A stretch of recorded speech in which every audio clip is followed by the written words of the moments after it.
many moments have been captured. Welcome back, through the pro years wrestling in pro fans. wrestling. Welcome back, IWC.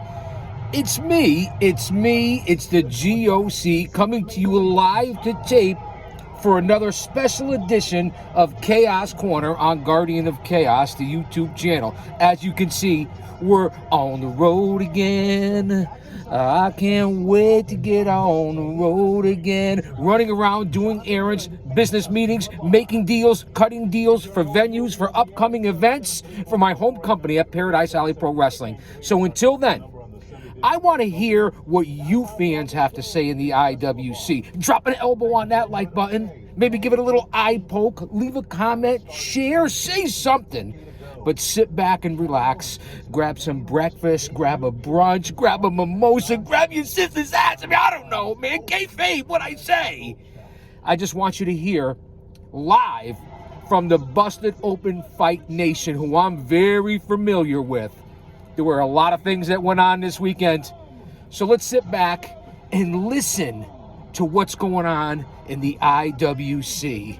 One man, unique, unedited, unscripted, raw dog for you, the fans. Shout out to my mods, the OTS Tribal Queen, and of course, Austin Nance. And of course, a shout out to the Don, Tony, and Kevin Castle show, the OGs of the IWC. Rest in peace, Kev. We'll take a moment of silence for Kev Castle. I miss your voice, brother.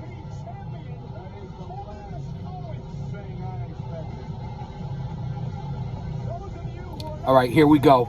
Take out your notebooks. Listen, so you're better off when you walked out of here than when you fucking walked in here. Stay mentally, emotionally, physically, and spiritually fit.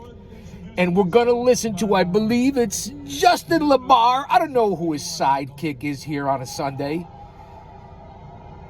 But let's listen in. If anybody out there doesn't know who I am, well, quite frankly, those people are simply not worth my time in the first place. Kevin Owens, John Cena. That was exciting. That was a big deal. That was a really big deal for Kevin Owens at the time. So, and obviously it was well worth it. They picked a guy they had a plan for, and he certainly came through and delivered. Okay, let's go to 2003. Brock Lesnar beats The Big Show to retain Going the back to WWE World 2003. title, one of the most used Brock finishes Lesnar! ever, to a stretcher match. Let's listen in Brock on to puts what's the going stretcher on here on Busted Open. Toward the forklift. Big Show's out cold. He's out. That F5 just took out the big man. Perhaps there's not a structure in this arena big enough to hold the Big Show out. You think the forklift? Perhaps the forklift's big enough. Oh, Brock figured it out. Brock figured it out. Big up to Brock. Big Show hold onto this homemade structure, so to speak. The structure religion. A lot of horsepower. The Big Show is out on a stretcher, on a pallet, on a forklift. Let that marinate. The Big Show. Now Brock Lesnar's got to back this thing up and move the Big Show past that yellow line. Referee right there. Brock Lesnar's up higher. The forklift can do it. Look at this. Oh my God. What are we talking about? Forklifts. Brock Lesnar, the winner, has retained the title. This is surreal. Here it is. WWE champion, Brock Lesnar. Now this is going back over 20 years ago. You know, I had to go back and watch this, and I said, boy, that was, for 2003, that was pretty good. That's pretty good. I hadn't remembered that until I was able to go back and research. In 2003, it's hard, even at that point, it's hard to come up with a finish that nobody's seen before on TV. But that was original. That was original. I like that so much. For 03, got a little Taz, a little Michael Cole on there as well. The young broadcast team. That was very good. Right. So that was in Charlotte. And then ironically enough, this next piece of audio is also in Charlotte. So that was 2003. Let's go to 1997. Okay. Let's go back to 1997. WCW. We're in the time machine, fans. Pay attention. Take out your notebooks. Teams up with Ric Flair and Roddy Piper. That's right. Kevin Grant, I think formerly of the Panthers, I believe. That's correct. And they team up to beat Hall, Nash, and Six of the NWO. Oh, the steal from behind in the sprint. Gonna put him away right here. He called for Nick Patrick. He's got it on.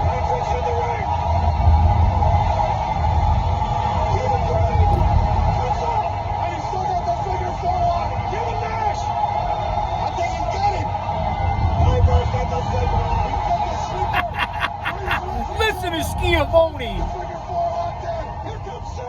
Ready, bye. Kevin Green has 6. Out. Down. I don't know what Nick's doing there, but somebody make a call. Do something.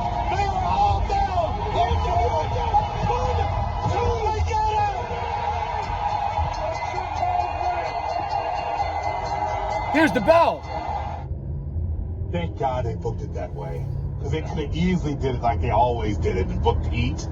Imagine Kevin Green losing in Charlotte. Right.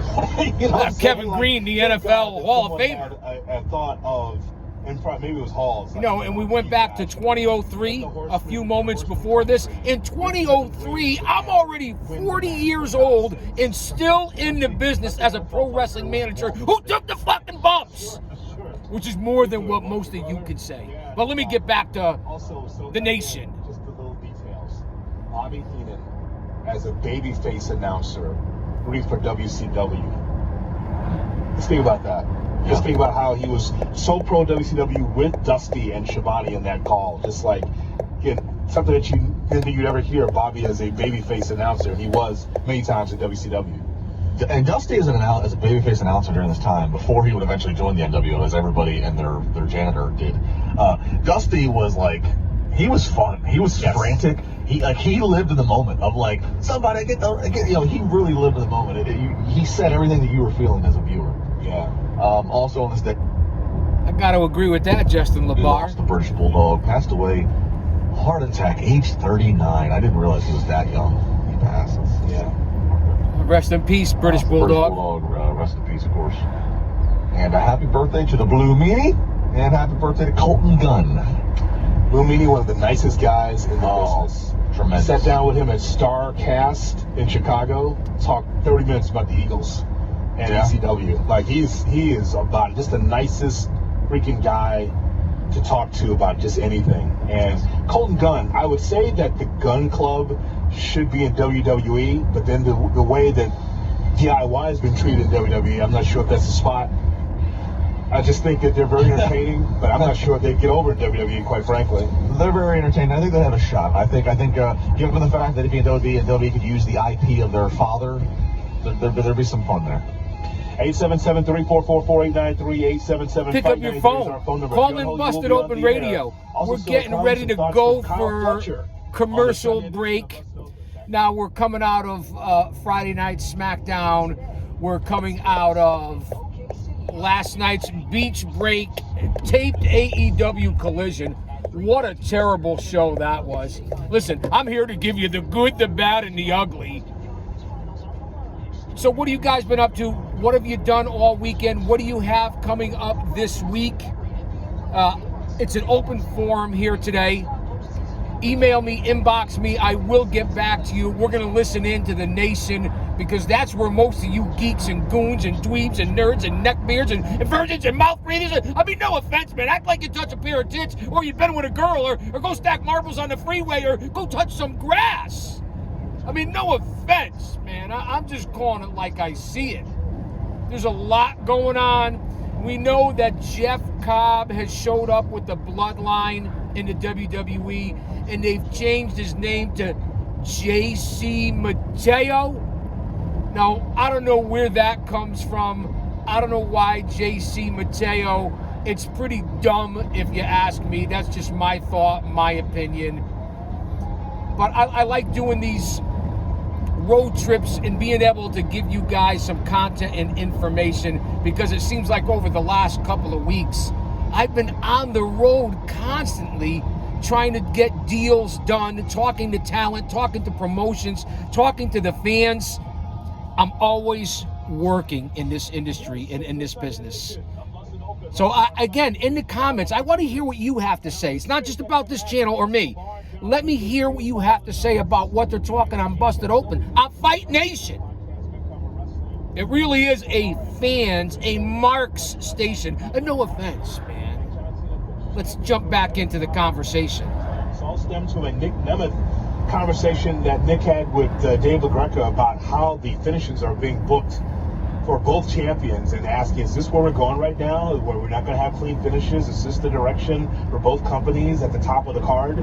Great conversation that Nick had with Dave, and we're talking about it right here on the Sunday edition of Busted Open. Still to come, we're going to hear from Kyle Fletcher in just a moment from All Elite Wrestling. And coming up in an hour from now, we got a special guest as well, Justin. We do. We have Lady Frost, AEW's own. Lady Frost. Lady Frost, she's quite the female competitor. I will say that to say this, because I tell it like it is. Lady Frost has been all over the world, from Mexico to Japan to Canada to the U.S.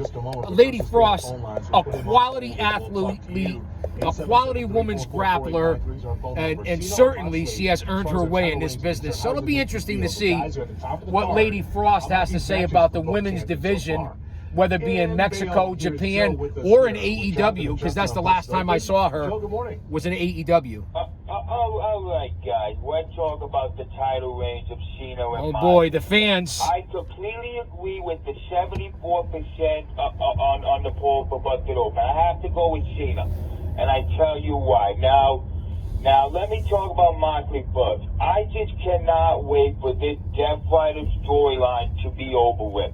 Completely. It is the longest storyline in AEW, and I just want whoever wins between Ospreay and Hangman next week at Glendale have to be Moxley. But as for Cena, and you know, I was listening to Jonathan Hood, Justin LaBar, here on Busted Open Radio. Don't go anywhere. I'm coming right back.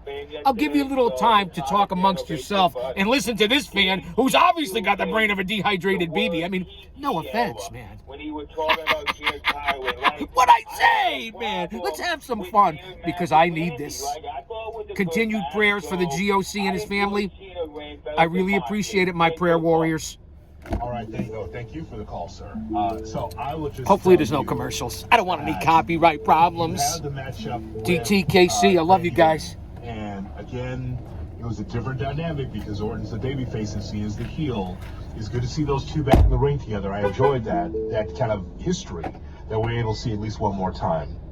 But what I'm saying is that what we're seeing here is me wondering whether or not John Cena during this reign will be able to just beat an opponent one-on-one like we saw for many years in WWE, or does he need sun up in the sky, mirror in the face, like all these different things, 2 ref bumps, all this interference to be able to get that done. Same thing with Moxley. Moxley comes across as this badass, and I know that babyface has done this for generations of, yeah, I'm the baddest guy in the room, I'll beat your ass, I'm the world champion, I'm the best, and then be a chicken shit in the ring.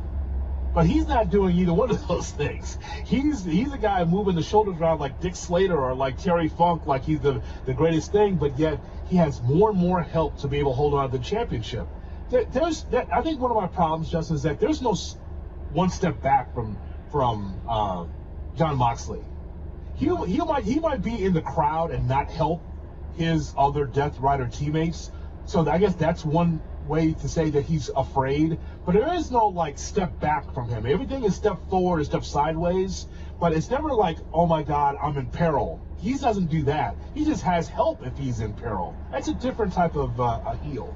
Yeah, there's been, I think when they were building to him and Swerve in a pay-per-view in the last few months, Swerve was in the ring and like overcame whatever, and Moxley was in the crowd with Claudio and whoever, and like Moxley tried to sell stun and amazement and impressed with whatever Swerve overcame. I can't remember the specifics offhand, I apologize. But I mean, like, so like he does little, like he does try to do things like that would be a heel to try to like prop up the babyface, but by and large, what you're saying is right. He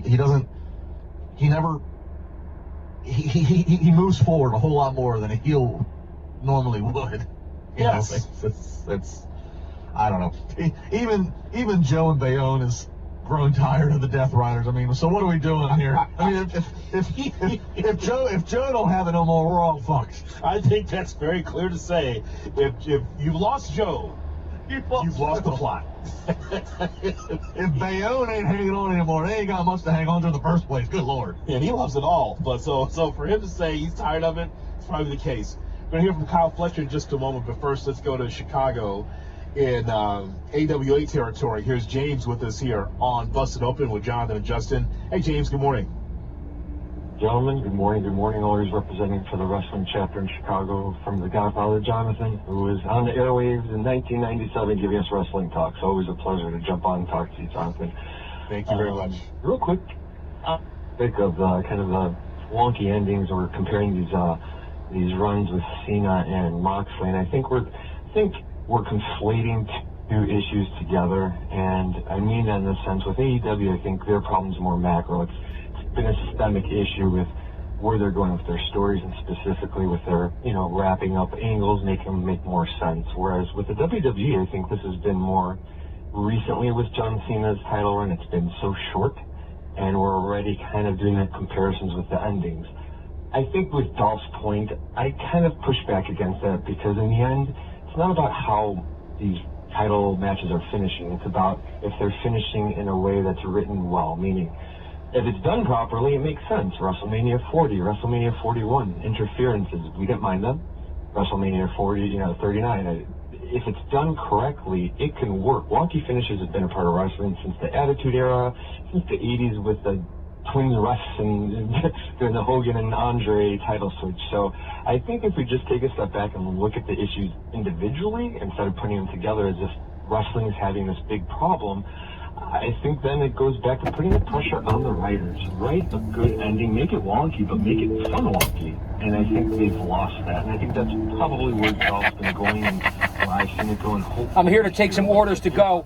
If you guys want anything. Thanks, we appreciate a telephone call. All I know is that when it comes to Moxley, then after Moxley is Who done, wants something to go? It's going to be Will Ospreay. I'm getting some scrambled so many eggs different guys that can actually be with some sausage links, I think that some rye the toast, smart money's in Ospreay because and a little it's hash about the brown. feeling for him. It's about What do you guys want? how he's the crowd going back in. him, and the promo is fantastic. So he's grown up actually. He's not just some indie king or just some great from the UK. This guy is resonating across the country. I just think more and more you hear him talk, he is a flag bearer AEW. He's dissing WWE. He's pro AEW, and good for him. I mean, it's not good I business get for it. you and I scare the rats but I off think cheesecake. that, I understand. I make onions cry. Lighten up, man. So I think that after Moxley, this won't be a conversation. But I just thought what Nick brought up was interesting. That both companies have the same type of feel to their top of their cards. That, Look at the you gotta have a sleight of particles hand through to be the able air. to have finishes. And I just say it think every that time I'm here and the majority of windows are wrestling open. Fans would like to be able to see a winner and a loser. It's no longer a AEW is theory, it's a built on it, fact. quite frankly. There's a lot of stuff floating around in the air. Mostly Moxley and Cena. Think about it. And as I've said, Cena is a little bit of a special situation because he is who he is, and he's on this retirement tour, and he's got limitations. I'm not making excuses for him, I'm just drawing attention. I'll be really interested to see how does Jey Uso's title run, because we really haven't seen much of Jey's yet as another world champion in WWE. I'll be interested to see. So Jey, shouldn't have the same limitations that John has. Jey, who's not on a retirement tour. I'll be curious how his finishes, as his matches roll on here, how they're booked. So we'll see. At this Follow break me over on calls, X. Let's go to WWF AKA territory, Twitter. Staten Island, New York. Here At is Big Daddy Nick GOC, with and the us here on GOC Busted stands Open. for the Nick, Guardian good of morning. Chaos. Check out the community page, the post page here on the YouTube channel. I post almost every day. I report on every SmackDown, every Monday Night Raw, every AEW Dynamite, all the pay-per-views. You want the views of someone who's been on a journey in this industry for 40 years, been involved in insider in-ring for 30 years, a two-time Hall of Famer in the New England Pro Wrestling Hall of Fame, the Paradise Alley Pro Wrestling Hall of Fame, then you come here. That's a fact. And maybe on the way back, after I handle some of these meetings, we can listen to a little Road Dog Radio to see what's going on around the country. Because trucking and cross-country trucking is the backbone of this industry, of this country, just like independent pro wrestling is the backbone of the fucking wrestling industry. I break it down into levels. You guys know that. I compare it to baseball, independent pro wrestling, which is being run like the territories right here in 2025. You have A-ball, AA, AAA, and the major leagues. Think about it. Let me know what you think. And little Jimmy and R-Truth and John Cena coming up. This Hina heel turn has not been good.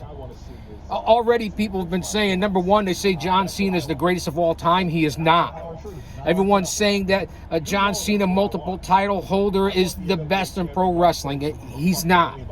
Everyone's saying this was the biggest heel turn in the history of the business, and putting it ahead of the NWO Hulk Hogan heel turn, or the Bruno Zbyszko and Bruno Zbyszko. It's kind of like Shelton Benjamin Shelton. This is what we do here. Bruno Sammartino, Larry Zbyszko heel feud in the 80s. Did I say Bruno Zbyszko? This is what you get here on this show. It's a bonanza, an extravaganza, and floating particles. All right, let me stop that Zeke for a moment. And again, go out and see the newly released movie Nanas with Vince Vaughn, based on a true story. Is there somebody behind me? Where's all this stuff coming from? What they could do Let me be quiet here. with this match with R-Truth. Is it coming from here? R-Truth, the way he's speaking, he represents all the Stay with me. Don't go anywhere. Who love John Cena as a babyface. Bro. Truth's embracing the catchphrases. Bro. He's applying them to his life. That's his explanation to Wade Barrett on things, right?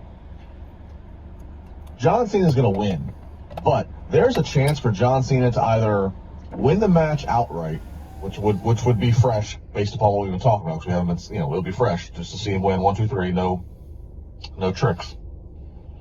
And then he can either do this post-match, or he can do it in the match, and it causes a DQ, where R-Truth is the winner in the record books, but of course the title doesn't change hands. Don't go anywhere. And Hopefully we won't shut off. Cena could go full. I can't control this AI horse shit. He could win the match and then post-match go full-on violent. Bloody Truth. Imagine R-Truth at 9 o'clock on NBC on Saturday night, and he's just dripping blood. And there's John Cena, your lovable, funny new actor in Hollywood, your voiceover man for pistachios, for Honda, and for whatever else he's on the commercials for. And he's just beating the hell out of him. Maybe he's got the brass knucks. He's just beating the hell out of R-Truth, leaving him bloodied. He can either do it post-match, or it could be in match to the point to where the ref calls a DQ. But all of this being to the end game of up to this point, John's got the heel promo down. We're all despicable, but I haven't seen violent John Cena yet, right? Travis Scott's come in and been more violent, given a potato to cooking it to be violent. Mm-hmm. I would love to see that side of John. He's already mad. He's always got the scowl. He already has disdain for the fans. Now take it up to another level. And by the way, again, no manager, no friends. He has to be the one to do that. And so thinking about that Saturday night's main event matchup, again, I don't think much of it because R-Truth has just been a joke for such a long time. And we kind of know how this ends. But R-Truth believes that he can get the old John Cena back on SmackDown. John Cena won that match on his own. You don't know John Cena like I know John Cena. That man at the press conference was not Is John this Cena. little Jimmy? The John that I know, he wouldn't turn his back on the people that support and love him. The John that I know, he wouldn't be talking about ruining wrestling. Put his friend, his brother, through a table? I don't want to fight John. But if I have to beat him back to his senses, then I would do it. I'm gonna do it. I already talked to Nick Aldis. It's set. Saturday night main event. Wade, John is the greatest of all time. But I remember what my hero told me when facing the impossible. Never give up. And regardless of what happens Saturday night, I'm gonna walk out with my head held high. Cause I'm gonna live by 3 words. Hustle, loyalty, and respect. That's what's up. Terrible. I think Vince wrote that. Saturday night's main event. This You know what? Saturday You night, saying that you're gonna less beat than a some week sense away. back into John Cena. Unfortunately, Ron, you haven't done that in WWE, so I don't believe you. You've been booked as a joke. You're a joke. I would believe Tozawa. That is true. He has been booked as a joke and been a joke. It is an interesting choice, right? Although he looks great, he's in great shape, he's been around forever, he's been booked like garbage as a There's joke. only so many dates. I mean, John's even That's the truth. There's only so many dates and so many matches left. Stick on the with me card. here. We're not going anywhere yet. We're on the road with the John's GOC. invoice. There's Austin, only I so got many your that's order. left. It's on the They're way. using one on Jen, R-Truth. I got your pancakes. John I Cena got your French comments toast. on R-Truth. Austin, what He's did at you the want? An Fan Expo omelet? in Philadelphia. Home fries? John Cena I'm on my was way, talking man. about Meet R-Truth. me at Chaos Corner. First off, I gotta say, why you gotta do Truth like that at Backlash? You're his childhood hero, man. You him and Lil Jimmy. So, all right, we're going to take, you got a two-parter. I'm going to answer the first part. How, in the space-time continuum, can I be R-Truth's childhood hero when he's 150 years You old? are. It doesn't make any sense. Okay. He doesn't take it seriously either, see? so that's why, just like, when I heard R-Truth sit down with Wade Barrett, I'm like, really? So the only thing that would make me happy is that if R-Truth is getting 75% of that match, and Cena's on his heels, and we actually get a good match from R-Truth. Not, hey man, I'm about to beat John Cena, but I can't beat John because he's my friend and he's a legend, and then all of a sudden Cena takes advantage, and then 1, 2, 3. That's what's gonna happen. But it's unfortunate that R-Truth has not been booked in a scenario in which you could feel like, hey, this other side of Truth is violence, right? This other side of Truth could actually win the matchup, because we've seen this side of Truth, which is jazz hands and making Triple H laugh and Gorilla. That's what that is. So that's what it is. I mean, I'd love to see R-Truth show up and show out and do some of what we know he can do in the ring, but I'm more that's not priority in their minds. So I'm more focused on what should be priority, and make John Cena seem dangerous. Have him do something. Let's let R-Truth sacrifice. Well, I mean, like that's what John Cena.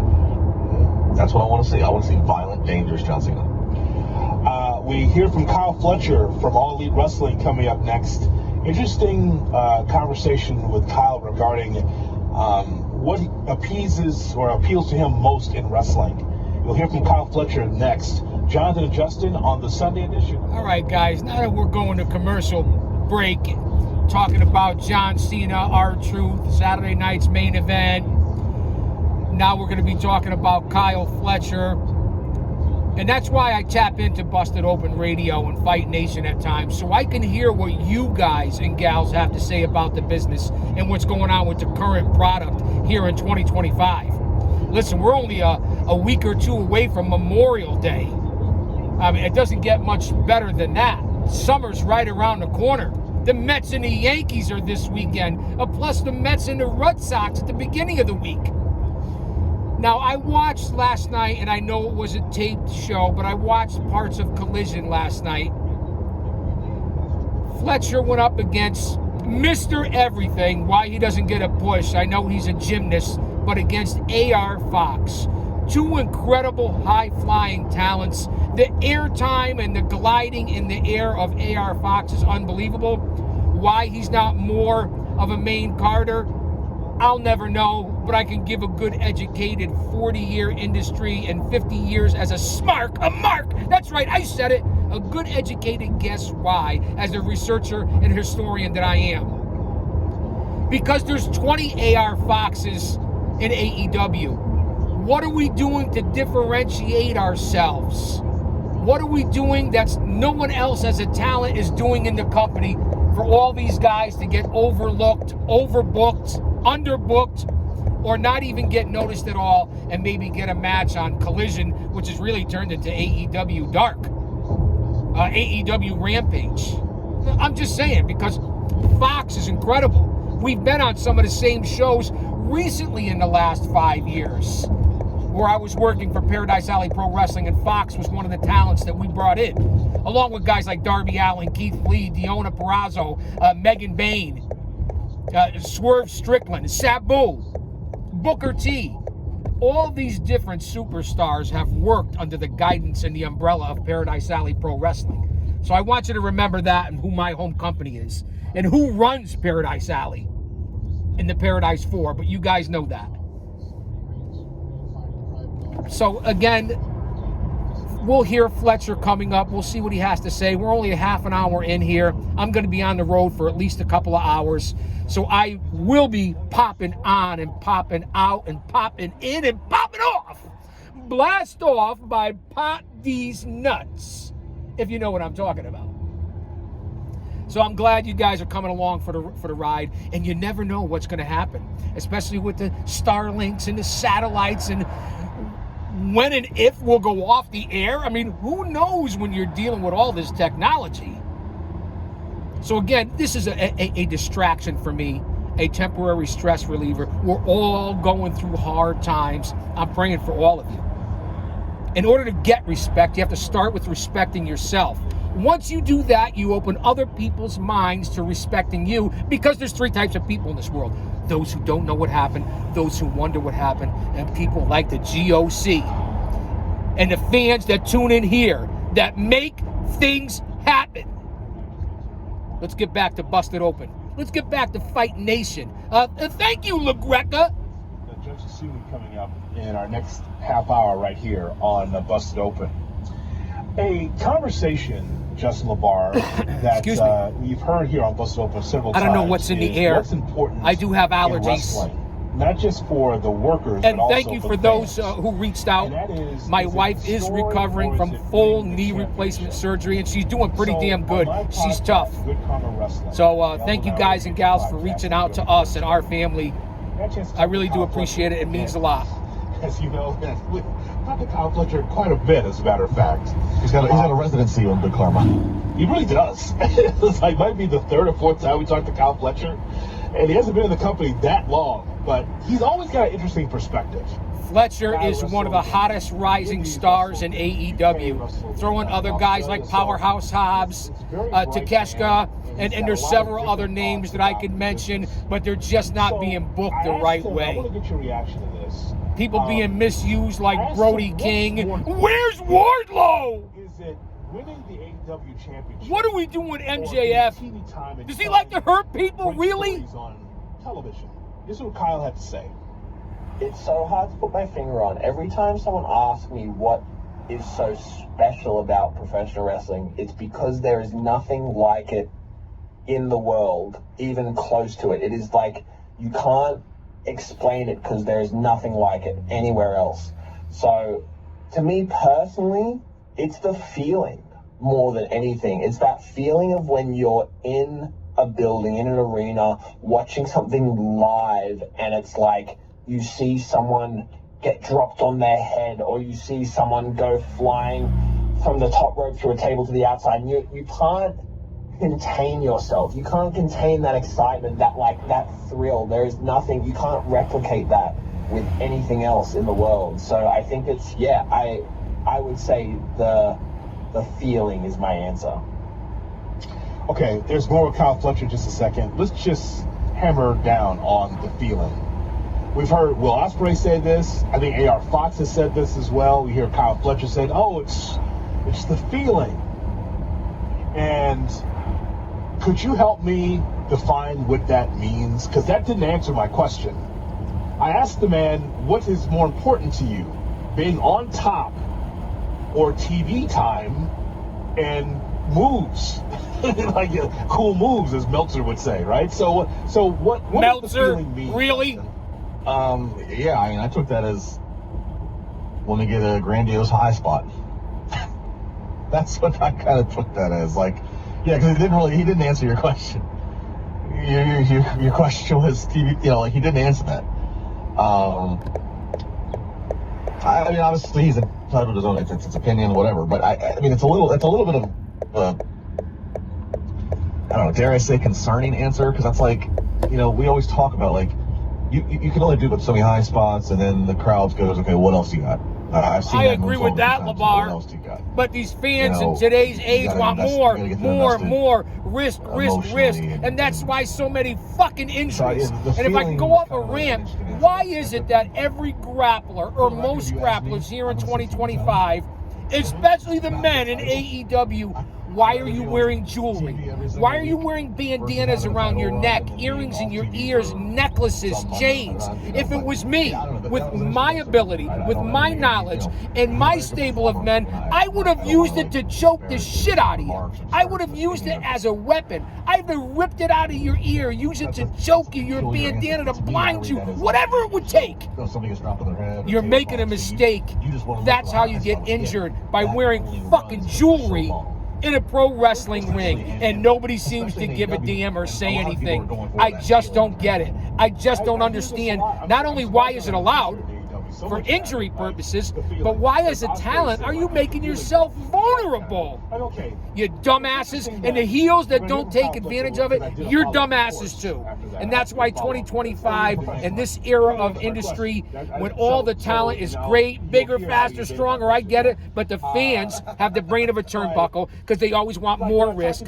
That's how the athletes and the talent get injured, and then the talent is more worried about the way they look instead of just being in shape, having professional gear. You want to wear jewelry. More worried about that, how you look on TV, than actually performing in the ring, and that's the facts. That's just the way I see it, and I'm not wrong on this one. When I'm wrong, I eat crow. And don't ever underestimate the crow. Perhaps one of the smartest birds on the planet, the crow. And they remember everything. So just my little rant here on Chaos Corner. On the road again. I love to get on the road again. After 40 years of putting my life on the line for my family. I don't need nothing. Let that marinate and sink in. I've done so many things in wrestling. I just want to be able to give back to the business. And I'm just paraphrasing. Something along the lines of, I've been champion, I've been on top, we were able to have our women's revolution. Now I need to be on television to be able to work with the young talent. I'm assuming you're talking about Natty Neidhart. She didn't say that. What longevity for Natty? I've done that. That was very good. Go ahead. I believe that's who they're talking about right now, Natty Neidhart. Yeah, I mean, But by the way, it was a very good Irish accent you had, by the way. yeah, that's what she said. That's what she said. She said nothing. She said, I've done everything in the business. And so she wants to be able to give back to the younger generation of WWE. Now, Well, you're supposed the to give follow-up back. to the conversation That's the I had truth. with Kyle That's what Fletcher. I'm doing here. And so I said, after he said that, initial thought, I said, so you're saying that it's not about the championship. You're not trying to be the champion. You just want to be on TV. And Kyle said this. It all plays a role in that feeling. A match is so good because of the story leading up to it. So without the story, like, there are so many different important parts that go into making professional wrestling so special. Yes, I could say the story is a very important part, but I don't know if it's the most important part, because if you have an awesome story, but then the match doesn't deliver, then it's still probably not as good as it could have been. So, like, I think there are so many different aspects that make wrestling what it is, and I couldn't tell you which one is more important than the other. Well, that says something, doesn't it, Justin LeVar? Sure does. Yeah, it does. I mean, All right, I'm at Again, I appreciate destination your number follow-up. one. I have to I drop don't know. off breakfast maybe I'm to just in a my different mindset, but the 83-year-old answers that father, he's given just because that's what I still do. Not It's responsibility. Not the same Plus, mindset he's a as I funny would son of a be if bitch, an I was ornery son of a bitch, but nonetheless, I will be back. I have another road trip to go on. We're 40 minutes in. Don't go anywhere. Guardian of Chaos, the YouTube channel for Chaos Corner, with your old buddy, the GOC. That's me. A star in the business.